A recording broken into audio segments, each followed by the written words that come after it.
a project that's been run by the Yorkshire Dales Millennium Trust for the last 17 years.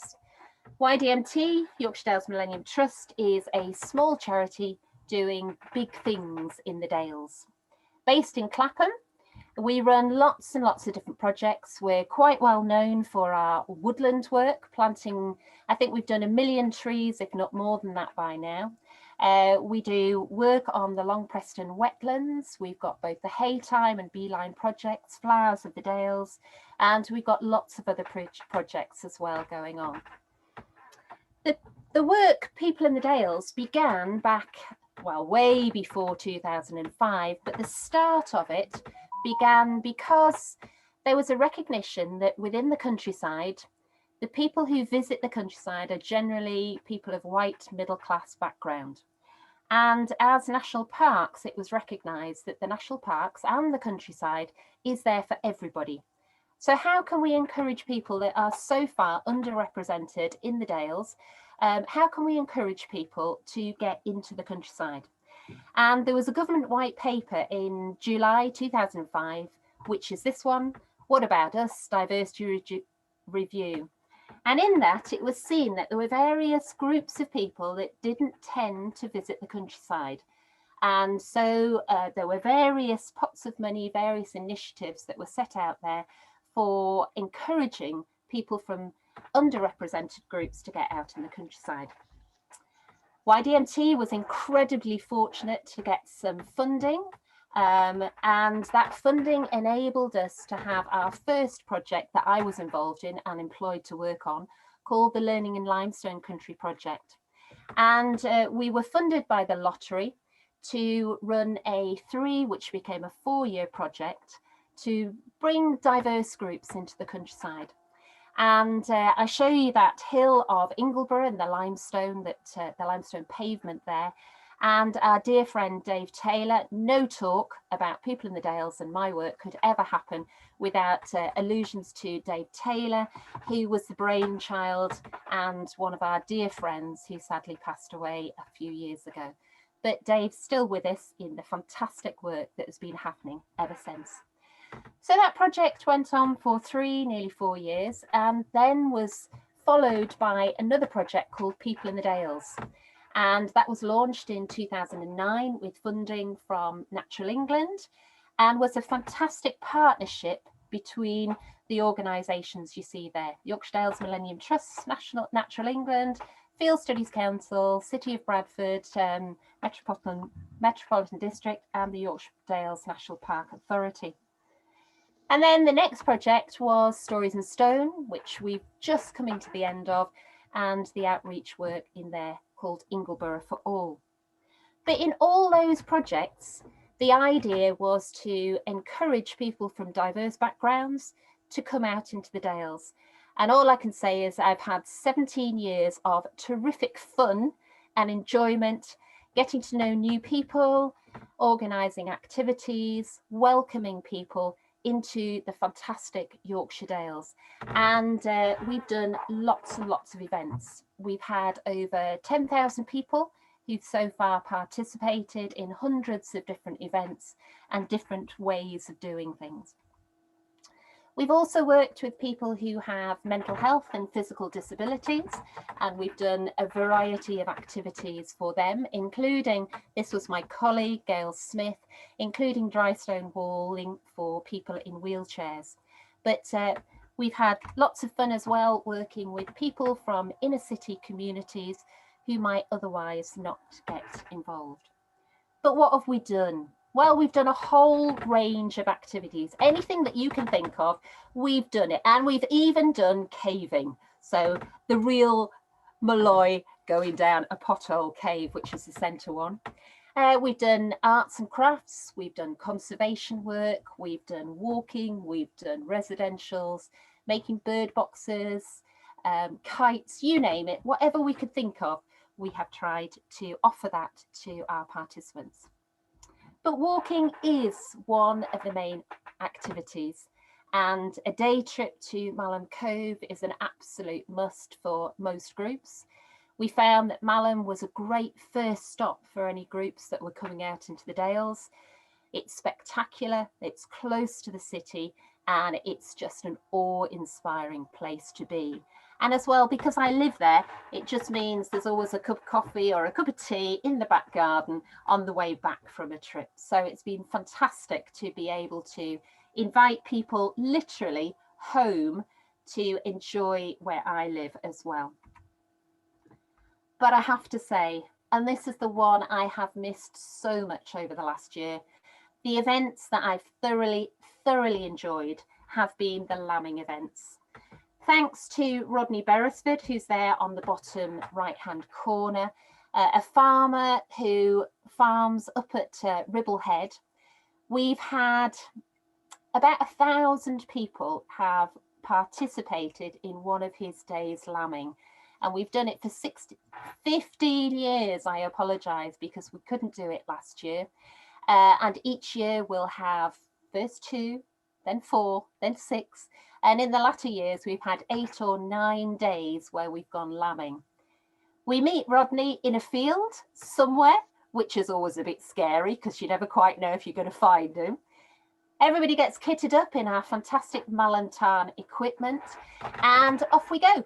We are shepherds for the day, and we go following Rodney, rounding up the sheep, tagging, marking, castrating. Oh, did I say that? Castrating, picking up the odd dead one.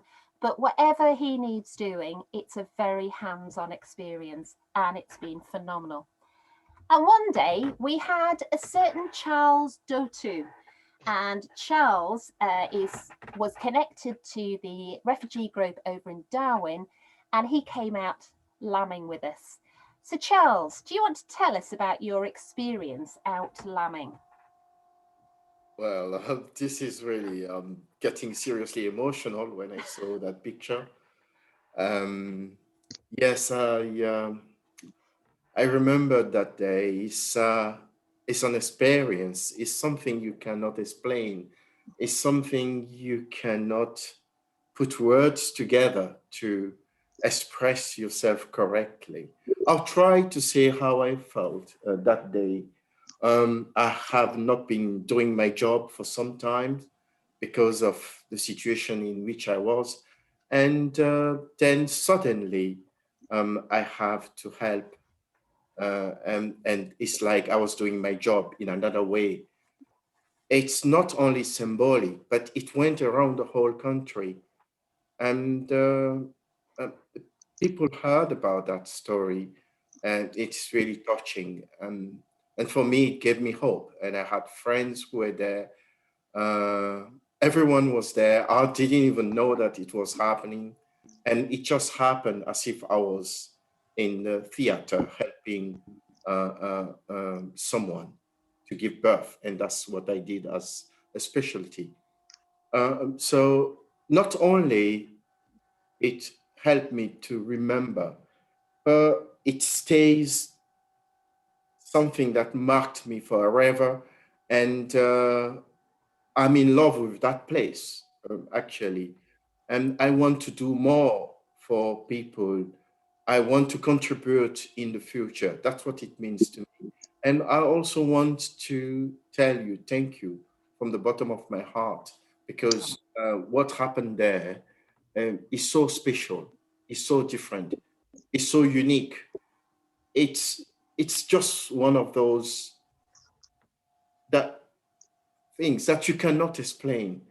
It's just coincidental, and that experience was very heavy. I came home completely filled. I came home with hope. I have friends like Paul Craven, John East, uh, and all those people, Tinta,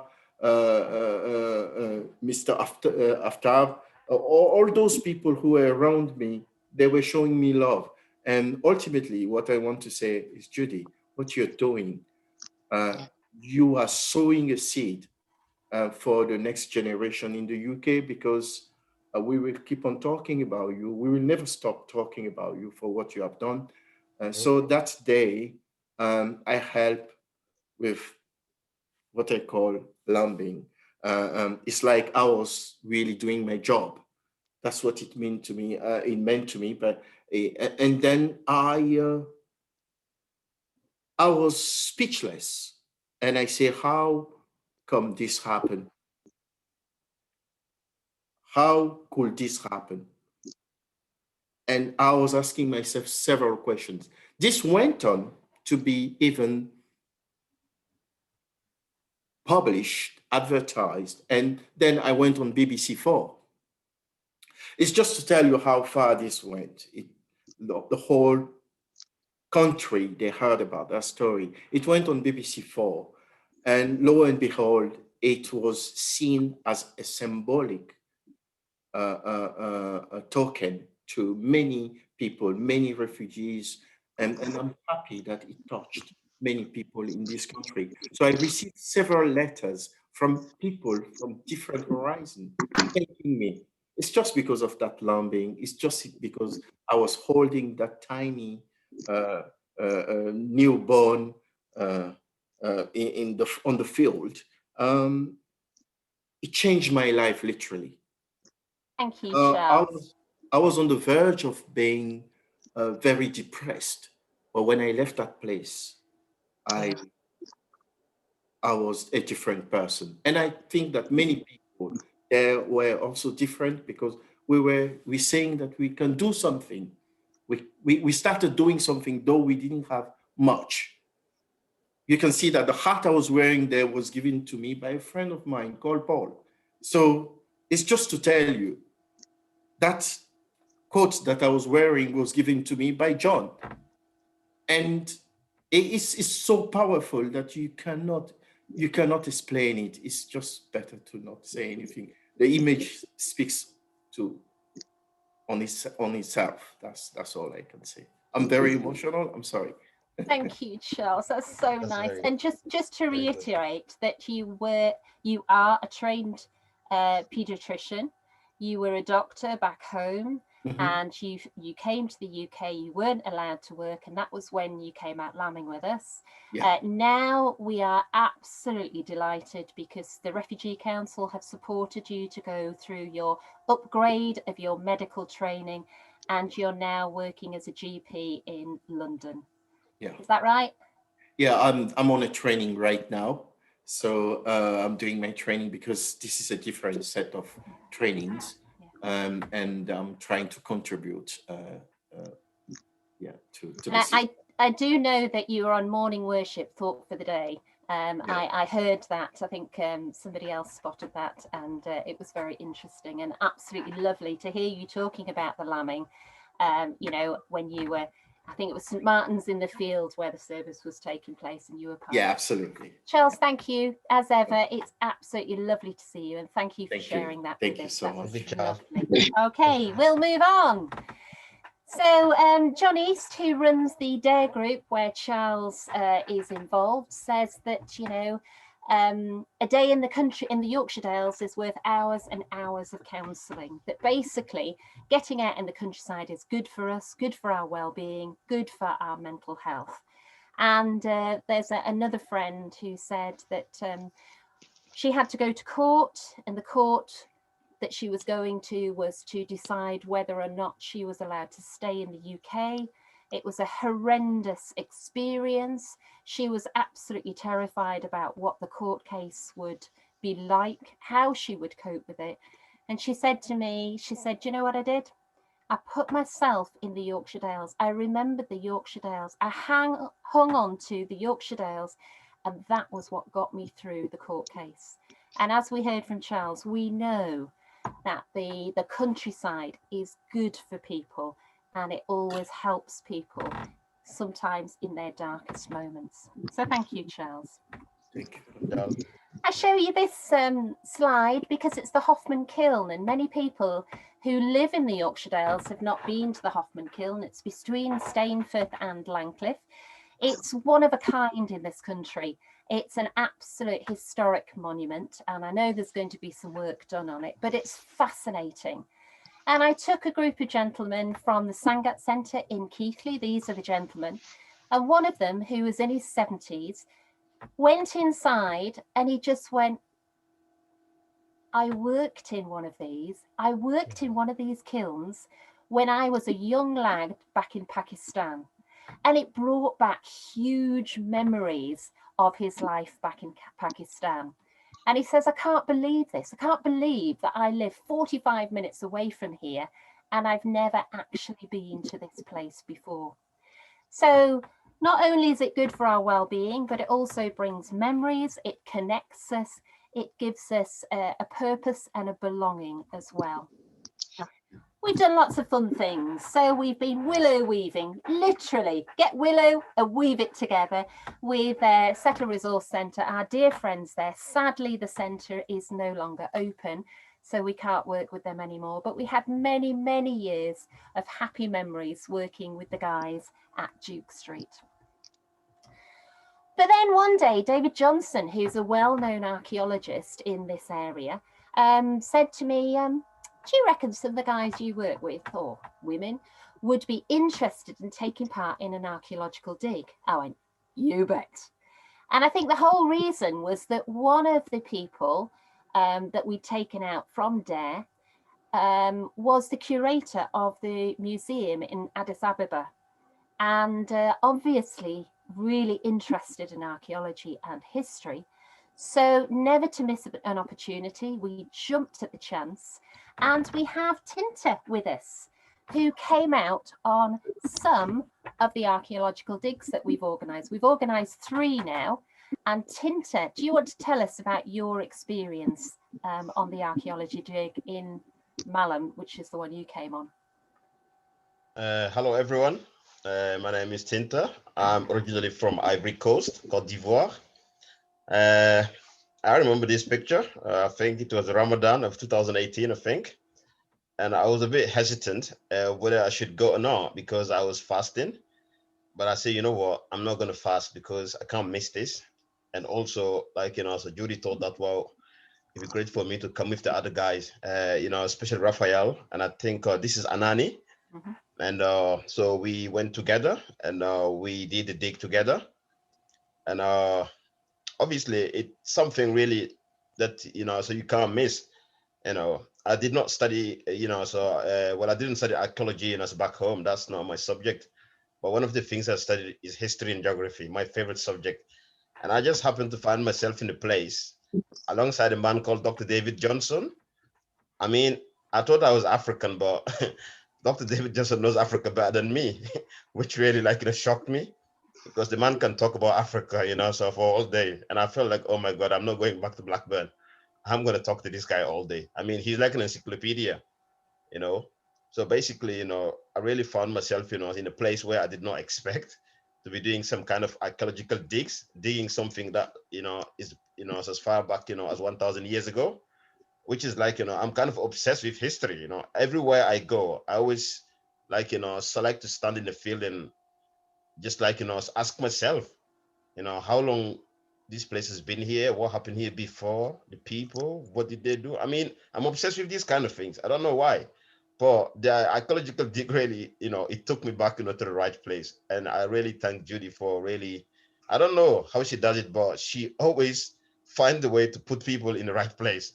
So Charles said, and I don't know how she does it, honestly, it's, that place is a miracle, honestly. Every time I leave Blackburn and go there, I feel like, what, that's it. I'm not going back to Blackburn. But that's the problem. You see, you can't stay there. So you've got to come back. But honestly, you go there, you recharge your battery, you're full of energy, and then you don't want to come back. And I'm telling you, I've been there more than 3 times. I've done so many, I think I've taken part, 3 times now, I think, in the archaeological dig, starting from 2012. And it was all the time, with Dr. David Johnson, people like John Asher and Judy, so we'll bring the gears and everything. And my goodness, like Dr. Charles said, they aren't words that you put it perfectly, even though, so I'm not the kind of person to lack, words in my speech. I always talk.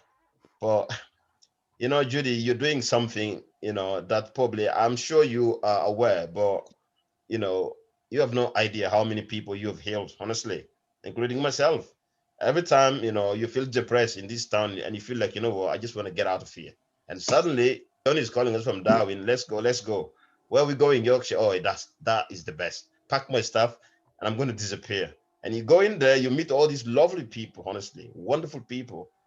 But the sad part is when the whole thing is finished, and then you got to come back. I hate that part, honestly. I just want to stay there. I don't want to come back. Except, obviously, you have to come back.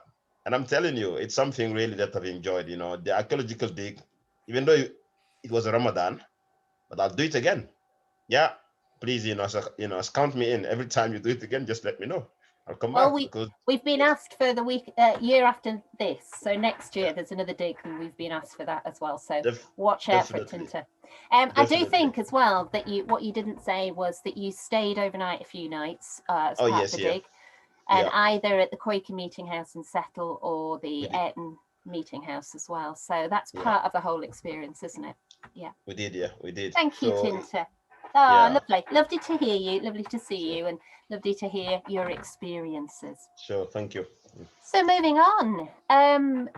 So another mad idea was that in my local community at Christmas, everybody loves having Christingles in the Christmas service, but nobody really wants to make them. Making 200 Christingles just before Christmas is a bit of a chore. But get a group together, make it into a party, and there's great fun happening. So one Christmas, we asked the ladies from the maternity stream of the City of Sanctuary in Leeds to join us for making the Christingles, having a bit of party, having food, some games, some music. And one of those people that came was Dieko. So Dieko, tell us all about it. Good evening, everyone. How's everyone doing? Good, thank you, Dieko. My name is Dieko, and I'm a mother of 4. And I've been in this country for so many years with no traveling, nothing at all. And when I was invited at the Dales to do crystal dingles, I was so happy. And my children were very overmoon because we never had any traveling, nothing at all. Some, they were born here, 2 were born here, 2 were born in Africa, and they never come out of this country. So for us to be invited there was really an opportunity. Like, we have this thing, what we say, the family is not about blood related. You make family with people you meet. And Rose McCarthy and Judy, they made it for us. And we were very glad. We met with ladies from different backgrounds and their children. We met at Dales and we did the crystal dingles. We play games. We forget that we're all the ladies. We're just playing with the kids, opening presents, making crystal dingles. It was really good for us. It was really refreshing, therapeutic, all that. And we've been there many times, with different kinds of games, walking and spending holidays, even if it's 3 days, but for us it's massive thing because we don't travel, we don't go anywhere because of the immigration sort of that. So meeting people in Dales, they have shown us the love that nobody really have shown us outside there. We felt like we were loved. People loved us. We sing, we go church, we participate, we sing, all that. It's really good for us and for our children. I don't know. There's so much to say about Dales. We have walked everywhere. There, even went for them. Is it Igloo? Julie, remind me. Mm-hmm. We have a party, don't we, Dieko? We always have a party on the Saturday night. We always have party. We cook, and then we've been accepted there. They will cook for us.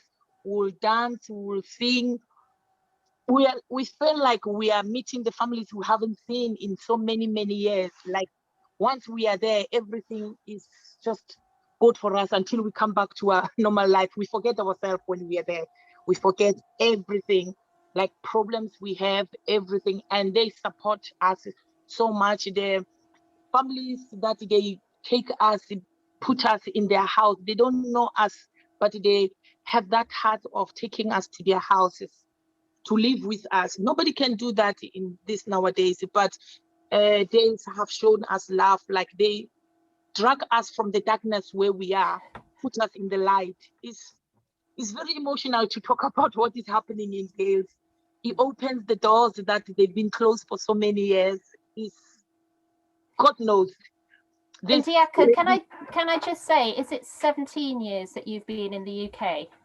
No, now it's 23 and a half years. 23 and a half years. Yes, and ma'am. your status, have you got status? I haven't had the full status. I'm still applying. This December, I'll be applying for settlement.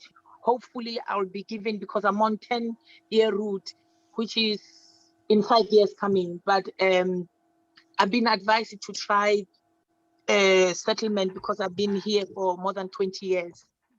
So I'm still trying. And to say that you work in the NHS, yeah. And through so you're one of those people on the front line at the moment that's protecting and looking after us, and we are incredibly grateful for all the hard work that you and Dr. Charles do, and everybody, but you know, in particular those on the front line. Thank you, Diaka. Thank you very much. Lovely to see you, and thank you for being with us. Okay, shall we move on? Oh, sorry, there you go, Diaka. That was the photo for you. So a contrast, there you go. Diaka at the party in all her amazing finery and her fantastic wigs. And Diaka with daughter coming down the Watlows at the top of Malham.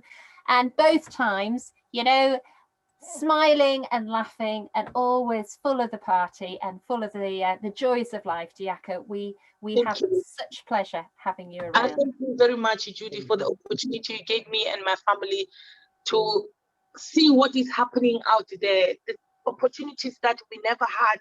Now my kids can talk about what is going on out there. If somebody said, have you been on holiday? My kids, they're able to say, oh, I was in Dales. Lovely. That's the best holiday. That's the best family we have got there. So we hope, Diaka, we hope we've got a date for our next one later on in the year. So we're fingers crossed that it will happen. We definitely need one. We're all going to need one, aren't we? A big, massive holiday. Yeah. Thank you, Diaka. Thank you. And then something else that we've done over the last few years, which has really excited me, is to bring together Muslim and Christian women in a neutral space, in a bunkhouse, where together we have talked, cooked, slept, ate, walked, done crafts, but more than anything, shared our stories. And I've got Sahara here with me, who's been an absolute integral part of those events. And she's going to talk to us. And she's just come off from teaching, so she's probably tired. And it's her birthday. Oh! So she's come and joined us on her birthday. So thank you, Sahara.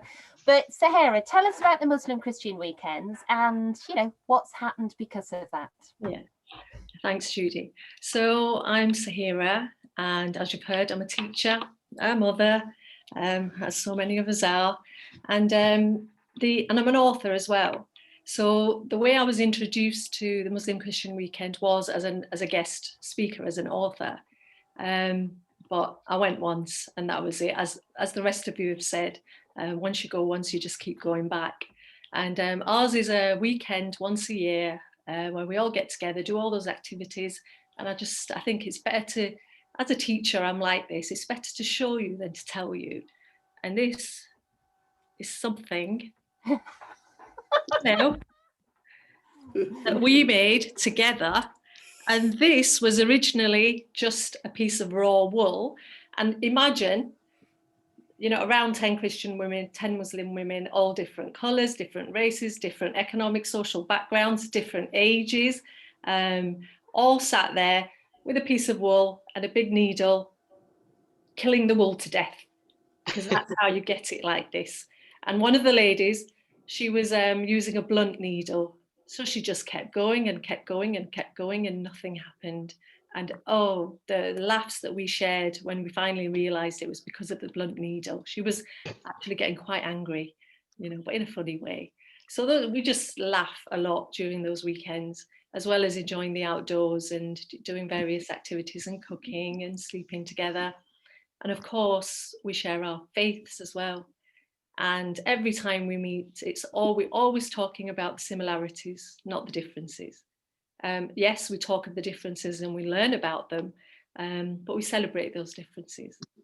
So that's what the weekends are about. Obviously, we didn't have the one this year, but just before lockdown, we came back from a trip to Palestine together, and that's all of us in Palestine.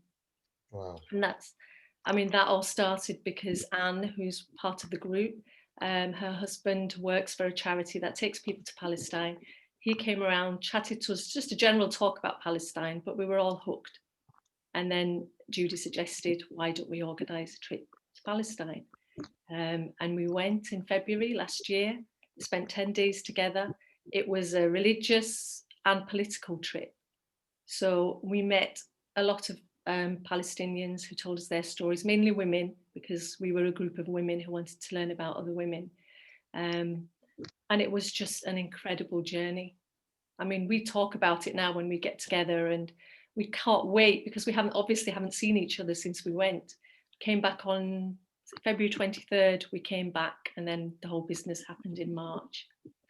So I'm just going to read out a little bit of an extract. I promise you it's short. So my third book is about the trip to Palestine, and I haven't finished it yet, but I've just got a little bit for you. Our trip to Palestine, planned for February 2020 before the global onset of the coronavirus pandemic, was designed precisely for this purpose: to share our commonalities, explore our differences, and place ourselves in situations that would challenge our concept of human interaction. Traditional pilgrimages focus on the development of the individual's relationship with their faith, but ours was no ordinary journey. We were going to delve into other traditions and involve ourselves in challenging conversations that could bring embedded anxieties to the surface. Places, people, and political ideologies would all push us out of our comfort zones and compel us to reflect upon our position in the world. It was deep in the Yorkshire Dales that we had first come together. A weekend where Christian and Muslim women share a safe space. Somewhere where we could choose to tell our stories and absorb the atmosphere of warmth, acceptance, and respect. We enjoyed walks, creative activities, food, and laughter. And it was this non-judgmental willingness to open ourselves up to each other that paved the way to valuable conversations. Before the trip to Palestine, our group had met up annually for the past 3 years. Some were already acquainted as they lived in the same village, whilst others drove in from different parts of Yorkshire. Like myself, most of us had not attended all 3 weekends. So although we were familiar with each other's company, we had in fact only spent a few days together.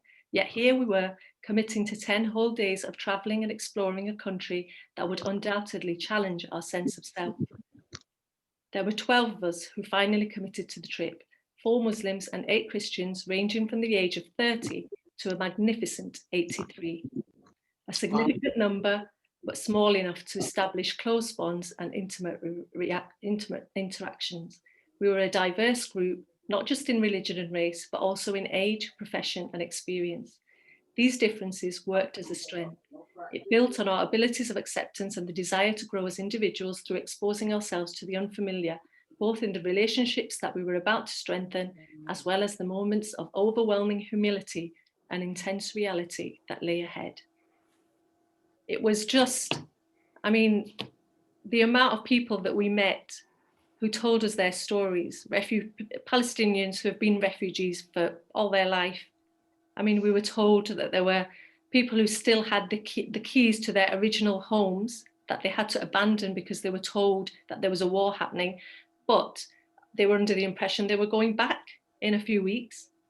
And now it's been decades and they've still got the key to their original homes and they're not even allowed near the land anymore. And it's literally like half an hour away, but there's a wall between them. So it was quite a shattering experience in that sense, but it was also a wonderful experience because, like for me as a Muslim, stepping into Masjid al-Aqsa for the first time, which has huge significance for all faiths. But for me, I was shaking and I was crying because I was overwhelmed by the history of the place, knowing that this is where faith, as it were, started, and so many prophets had been there, that we all shared the same prophets. So it was spiritual, political, but most of all, it was just about all of us that you see on the slide, all of us building our relationships even further. So I could talk for a long time about that trip. Sahara, that is fantastic. And just to say that during this winter, we have been meeting online on Zoom about once a month, and other women are very welcome to join us. And I know Deline has just joined us this evening now, and I've asked her to talk because as an Afrikaan, she was telling me about her experience of the UK and racism, and that's something we talk a lot about. So Deline, we are really looking forward to you talking to us at our next meeting. And I don't know if you can see me, but very soon after getting back, Sahara had made a fantastic little photo book that we all were sent one in the post. So that's great memories. And just a little plug for you. Her first book, I just reached for it, is called I'm Not a Celebrity, I'm a Muslim. And it's a really good read. So if you want any information about that, I can let you know. But Sarah is a very, very good writer and author, as you can tell. Thank you so much for sharing that with us. That was fantastic. Thank you. And so we've got one last person to share with us, and to say that, yeah, we can have lots of groups out, lots of people doing lots of fabulous things, but the real way that we can encourage more people to come out is that their own group leaders, their own parents, you know, local people in their own communities are trained, confident and happy to come out into the Dales, and not just the Dales. So over the life of people in the Dales, we have run numerous training weekends, and they are absolutely fantastic. We spend a weekend together between 10 and 15 people. We do a little bit of map work, we do risk assessments, we go for walks, we cook together, we find out about what's good about the Dales, where to go, how we look after groups in the Dales. So we build people's confidence. And I think Fozia joined us. Fozia has to have been on all but 2 of our training events. So she's a real stoic of the training event fraternity. But they've been incredible events, and some people have gone on to do some amazing things. And our pin-up person for our training has to be Sharif. And Sharif, I know you're here. Do you want to tell me a little bit about what you've been doing after the training weekends? Okay. Well, I just want to echo what everyone else has talked about yourself and about the project. You've been absolutely amazing, Judy, and the rest of the staff as well. So yeah, I attended the training back in 2011, 10 years ago. It's a long time now, but it seems like yesterday. And I remember it really well. It was a fantastic weekend. The weather was absolutely beautiful. The group was amazing. And we ended up going to top of Ingleborough. That was my first ever walk in Yorkshire Dale. I've never been to Yorkshire Dale before. I had driven around but never actually walked there. And I loved it. There was something there about the place, about the beauty of the landscape that stuck with me for a long time. And I have to say, attending that training has been life-changing for me. It has changed my life totally. Prior to that training, I wasn't even going to gym, so I was a lazy sod. But then that changed all that, and the training gave me a lot of confidence in planning, and also organizing and also navigating as well. So I went with a colleague of mine, and then we came back to work. And then we decided to form a group, and we started going back to Yorkshire Dale, started taking people there, doing the Yorkshire 3 Peaks one at a time. And then we ended up doing the 3 Peaks. Ever since attending the training, I have been just setting myself challenges which have led to some amazing adventures. So some of the stuff that I've done since the training is that I've done the Yorkshire Three Peaks. I've been doing it every year since that training. And recently I did the Yorkshire Three Peaks at night. That was at last August. So I walked all night to do the Three Peaks. I started doing the Wainwrights. I'm not sure whether you're aware of. It's Wainwrights, the 214 fells in Lake District. So me and my two friends, we've done 188, so there's 28 to go. Because there's 3 of us doing it, it's taking a long time. If one doesn't go, the other 2 don't go either. So whilst we were doing the Wainwright, I started dreaming about Everest Base Camp. And it is crazy, you know, when I think about it, before the training, I thought I'd never ever dreamt about even thinking about Everest Base Camp. So I've started watching all the films, started reading the books, and I got my mate to, you know, agree with me. And then obviously we couldn't train for Everest Base Camp in this country because the highest mountain in this country is Ben Nevis, but we needed some training on altitude. So we ended up going to Spain. Did one of the highest mountain in Spain, which is about 3,500 meters. And first time I went there and I really struggled, came back and the dream was still there. And I had to go back in Spain and try it again. I thought, you know, if I struggle again, I'm not going to go. But then I went back. I was really more prepared mentally and physically, and I was okay for the second time. And then the plan was crystallized and it was final.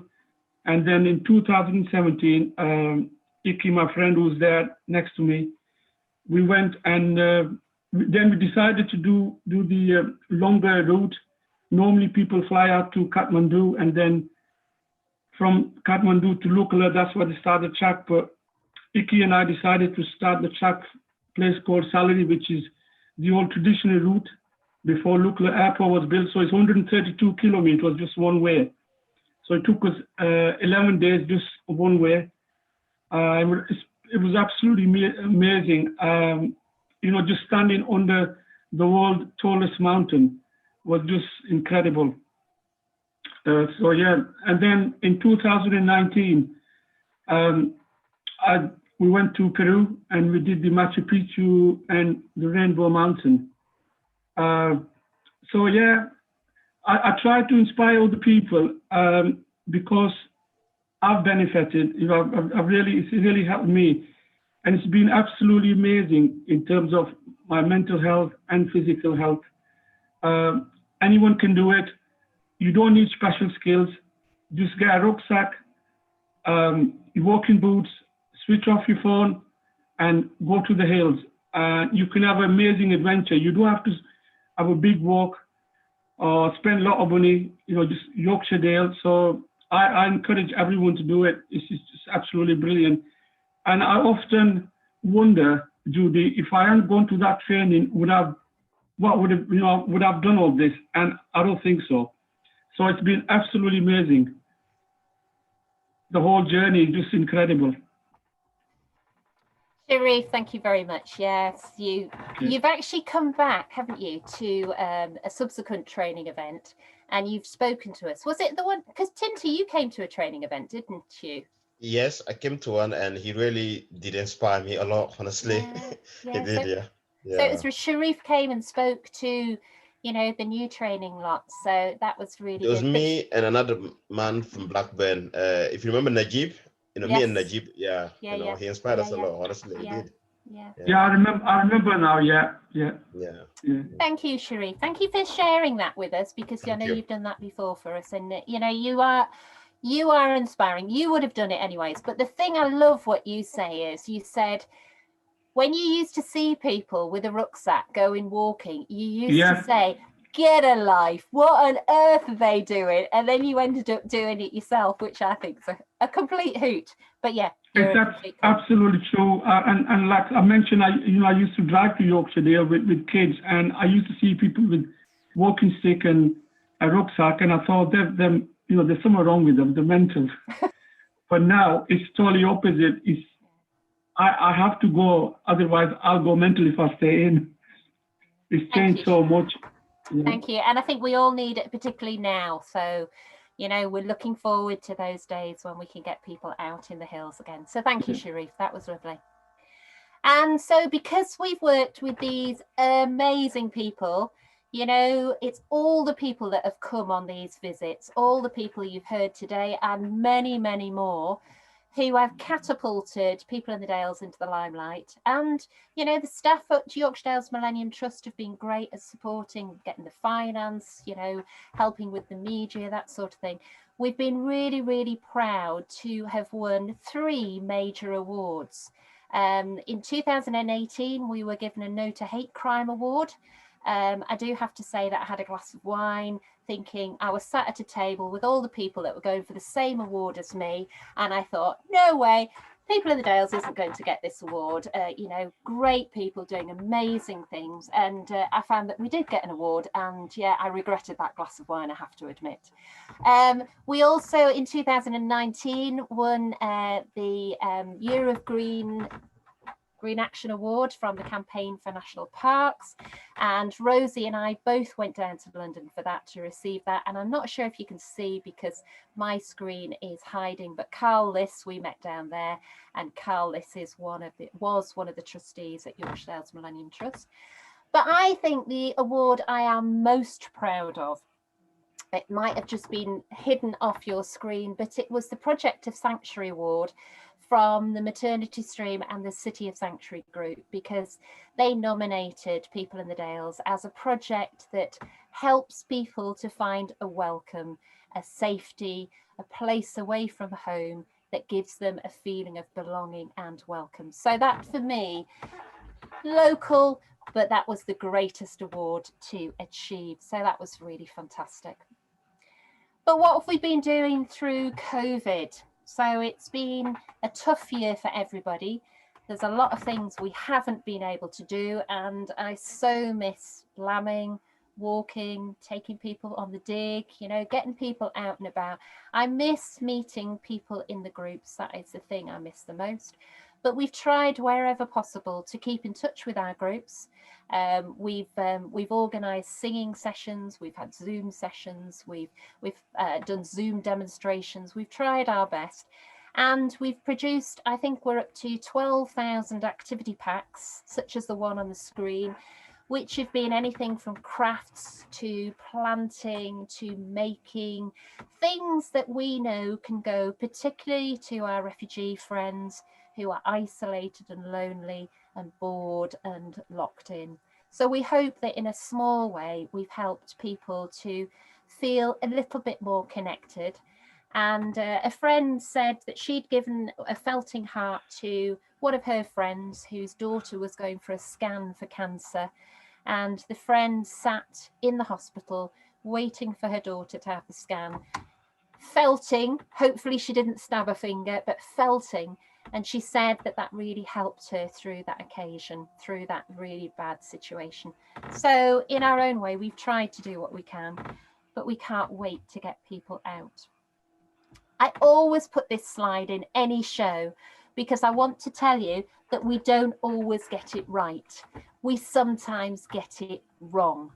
And this is a group of newly arrived Myanmar refugees. They'd been in the country for 3 weeks, and we got them out into the Yorkshire Dales. I'm not sure if it was one of yours, Richard, from Horton Housing, but it was a group, and we took them. We thought, no, men maybe want a bit more of practical action. So we took them to do some woodland conservation work. And I soon learnt that conservation work is quite a Western attitude. And the guys who came at lunchtime said, why have you brought us from our home country, thousands of miles, dumped us in the city, and then brought us up to this woodland to cut trees down? What is this all about? And at lunchtime, they actually put the tools down, and that was it. They wouldn't do anymore, because their concept of conservation was not something that you or I might have. And so they felt it was just manual labour. So sometimes we get it wrong, but we try, and we have lots of fun in trying and lots of experiments, and we try to give people a happy time. And if you've enjoyed listening to some of our friends, there is a book which is on the screen. It's called Walk With Us, and it's a book of 10 walks, but as much as that, it's 10 case studies. And some of our friends feature in this book, and they tell their stories in more depth. And if you'd like to get hold of that, you can contact Rosie, my colleague, or myself. You can ring the Yorkshire Dales Millennium Trust office. You can find us on Facebook or look us up on the website. But you can definitely get hold of one of those books and read the stories, go on the walks, but read the stories of these inspiring people that I have the absolute pleasure to work with. I'm going to stop screen sharing now and see who's left us and who's still here. Oh, that's nice to see everybody. And just to ask if there are any questions that people have got, or comments or thoughts about what you've heard tonight. This is where everybody goes quiet. Go on then, Judy, I'll say something. David. Yeah, hi everybody. Yeah, I'm David Sheridan. For my sins, I'm Chief Exec of Yorkshire Dales Millennium Trust, and I hate to go against a couple of things that have been said tonight. You've all said such lovely things about Judy. All I'd say is you try to manage Judy. She's completely... we set up as an environmental charity. We set up as an environmental charity. We were planting trees. We were, doing local conservation work. And then this mad person appears who does all this stuff with refugees, asylum seekers, people, so on. So, no, brilliant, Judy, absolutely brilliant. But yeah, as I say to everybody, try managing her. The other thing I'd say is I just feel so humble listening to some of you. And several of you talked very movingly about how this has helped you change your lives or whatever. I'd just like to say this isn't one way, this is two-way. And knowing some of you, being involved with some of you, I know some of you reasonably well, some I've only peripherally or I've just heard your stories. That's changed my life, and it's changed the lives of all of us. And I think Judy would agree with that. It's made our lives richer, better. We are better for knowing you and for all the people that we've worked with. So this isn't one way, this is two-way. That's all I wanted to say, Judy, but actually I will say thank you, Judy. Thank you, David. Thank you. I'll just read out what Karen said. So thank you so much to all the fantastic speakers, ditto. And to Judy for inviting me and providing the opportunities which have helped to unlock the amazing talents. Yeah, absolutely. It's wonderful to know how bravely they have made new lives in a strange country. Very humbling and inspiring. Yes, definitely enriched people's lives. The lives of people living in Mallendale, and I'll speak as somebody who lives in the Dale and who looks forward to when our groups come, because it has changed the Dale. And change the Dale in a good way. So thank you. So anybody else got any thoughts? Duncan, you've gone off. Yeah, I was just wondering, do you know how much this sort of thing's happening in other parts of the country, other national parks, for instance? And if it's not, can we encourage others to benefit from it, do you think? So the Access to Nature projects happened in various other national parks. So there have been initiatives. There was in particular the Mosaic project, which was another initiative. So that very first Learning in Limestone Country project, where there was access to nature money being put in after the 2005 white paper, that's why I put it in. There were lots and lots of initiatives. I don't know how many of them are still going. I suspect not an awful lot. And that is the credit of Yorkshire Dales Millennium Trust, because the Trust believed in this work. They found me difficult to manage and a bit of a maverick, but they absolutely, agreed that this was a good thing to do. And so although it looks like we've had funding all the way through, we haven't necessarily. We've had periods with no funding, but the Trust has, you know, put its money where its mouth is. The Trust has actually supported that all the way through. Yes, there are other initiatives. I think we are probably one of the longest that I know of. And yes, there is a real focus on this kind of work. I know the Lake District has got a new project coming up fairly soon. They've had projects themselves, and the Mosaic is run by the National Park. Karen, do you know any more? Do you want to come in on that? No. Okay, all right. No, Okay. I suspect Don or David would know about more of the other initiatives. Yeah. Well, I'd just add, Judy, that the Glover Review, which was a sort of government review recently of the national parks and all the so-called protected areas, that, you know, national parks, areas of outstanding natural beauty, has come out very strongly saying that these areas are for the nation, they're national parks, and that everybody needs to be better at remembering that. And I'd just add one thing about that. The national parks, for those of you who don't know, came out of the Second World War, really. Well, everything that led up to that. At the height of the Blitz in 1940, when Britain was being bombed, there was a group of very far-sighted people who met regularly in London at the Natural History Museum. And they, during the height of the Blitz, drew up plans for how Britain was going to be better after the war. And out of that came the welfare state, but also the whole system of national parks and AONBs. And the whole idea was that these were there for the spiritual and mental benefit of the population. And a little bit of me thinks that during COVID, maybe some of us have started to reflect on that and think that, yes, we need to refresh that whole idea. That's a long rambling way of saying I think there is a real drive to make better use of the countryside for everybody. Yeah, it needs money as ever, and yeah, boring stuff like that, and organisations to run it, and mad people like Judy to lead it. But anyway, we're committed to it. I'll reflect on David's little bit of history lesson there, because I go back nearly that far.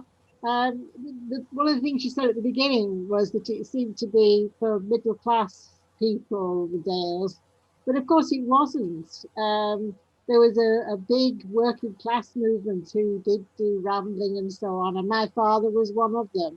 And you know, they get their boots on at the weekend, Saturday lunchtime, when they'd finish work for the week. They didn't have 2 days weekend like we do, and they'd get the bus or hitch all the way up to the Dales or the Lake District and go up the fells or go down potholing, and it's so much more difficult now when you're sort of priced out and there isn't the public transport. It's much more difficult, isn't it, to get out of the cities? Thank you, Karen. And I have to say that none of this would be possible without the great relationships that we've got. So we've got AFTAB from Blackburn YMCA. Thank you for coming, AFTAB. We've got Richard, Horton Housing still. Excellent. We've got John East, who's been an absolute Trojan. You know, John has probably 25% of the visits come from John East and from Darwin, and Deline as well, who's taking over in the footsteps of John. So it's a partnership, this work, you know, and it's about building relationships, making friends and working together. And we're just the conduit. Rosie, my colleague here, and I are just the really fortunate people who meet these fantastic people, and we just create fun and enjoyment, and in the process try to break down barriers to encourage inclusion and diversity, and at least get the conversation going. So, Eileen? Can you just remind me, Judy, which countries your speakers were from? Hello, I'm from Ivory Coast, but we normally would call it Côte d'Ivoire. So we normally call it Côte d'Ivoire. Yeah. Thank you. Charles?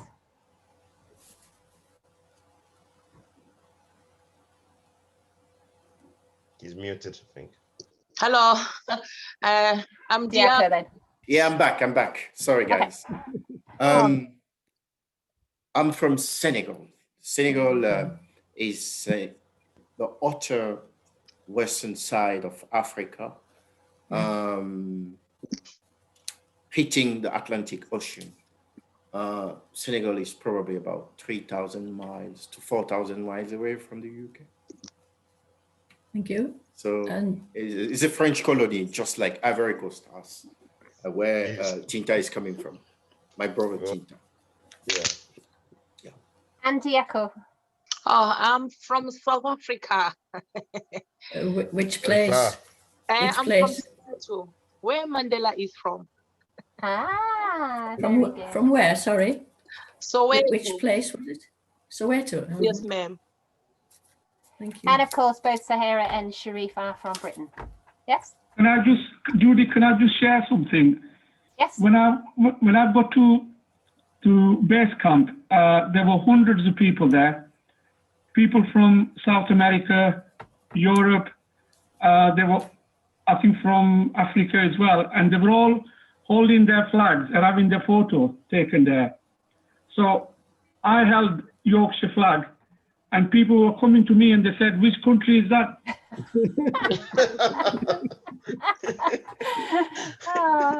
They said, "They don't recognize the country." I said, "Why you don't recognize Yorkshire? What's up with you?" I'd be worried, Sharif. You've got people from Lancashire on this call, so let's not start all this. Oh no! I get it all the time. I put this photo in the Wainwright page, and I love Yorkshire Dales. Sorry, I love Lake District, and I got some steak. David Sherratt, just be very careful. Careful. Listen, just be very, very careful.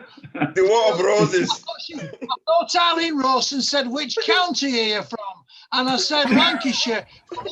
At least we've got the Irish Sea. You've got nout. Judy,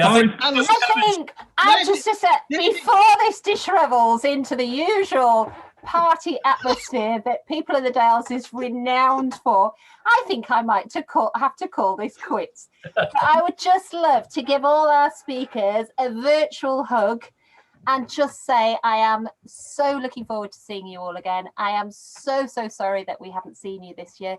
Thank you so much for coming and sharing a little bit of your story. Thank you for inspiring all my staff who now know what on earth I do when I go working.